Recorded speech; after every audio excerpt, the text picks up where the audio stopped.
ചേച്ചി വാങ്ങിച്ച് ഉപയോഗിച്ച് റിസൾട്ട് കിട്ടിയതിന് ശേഷം വേറെ നല്ലൊരു സിനിമ കണ്ട പറയണ പോലെ, നല്ല ഭക്ഷണം കഴിച്ചാൽ പറയണ പോലെ നമ്മള് പറയാൻ തീരുമാനിച്ചാൽ, അങ്ങനെ പറയാൻ തീരുമാനിച്ചപ്പോ ഒന്നുമില്ലാണ്ട് ജപ്തി ചെയ്ത് കിടന്ന അവസ്ഥയെന്ന് ഞാൻ വന്ന് കാറില്ല. എന്റെ ഒപ്പമുള്ള ആൾക്കാർ തന്നെ 14 ലക്ഷത്തിന്റെ കാർ വാങ്ങിച്ചിട്ടുണ്ട്.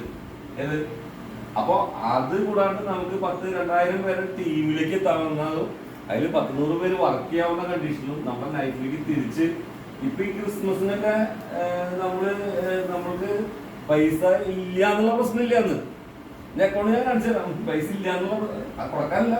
നമുക്ക് 1 ലക്ഷം രൂപ മാസം ചെലവുണ്ട്. കിട്ടുന്ന പൈസ കിട്ടി കഴിഞ്ഞാൽ കൊടുക്കാനേ ഉള്ളൂ. കാരണം നമ്മളൊരു 1 കോടി രൂപയുടെ അടുത്ത് ലയബിലിറ്റി ഉണ്ടാക്കി വെച്ചിട്ടുണ്ട്. മനസ്സിലായേ? അപ്പൊ അത് ഉപയോഗിക്കുക. മനസ്സിലായില്ലേ? ചേച്ചി നടക്കുമ്പോൾ ഈ പണിയൊക്കെ എടുത്ത് വെച്ചിട്ട് വീട്ടിൽ വരുമ്പോ ഇതിലായിട്ട് എടുത്ത് നാളെ കാലത്തെ കുറിച്ചാറായി, വെള്ളം കൂടെ കുടിച്ചു കഴിയുമ്പോൾ നാളെ കുറിച്ചാറായി. പണിക്ക് പോകാൻ കാശുണ്ടാക്കാനും ഞാൻ പറയാം. എന്റെ കാല് കാര്യമൊക്കെ മാറി ആരോട് പറയണം? ഇപ്പൊ ലിജി പറഞ്ഞ പോലെ വേറെ സ്ഥലത്ത് പറയാം. അപ്പൊ ആ ചേച്ചിക്കൊന്നും പറഞ്ഞിട്ട് പറയാനൊന്നും അറിയില്ല. ലിജി പറഞ്ഞോളൂ, അല്ലെ സിജ പറഞ്ഞോളൂ. മനസ്സിലായേ?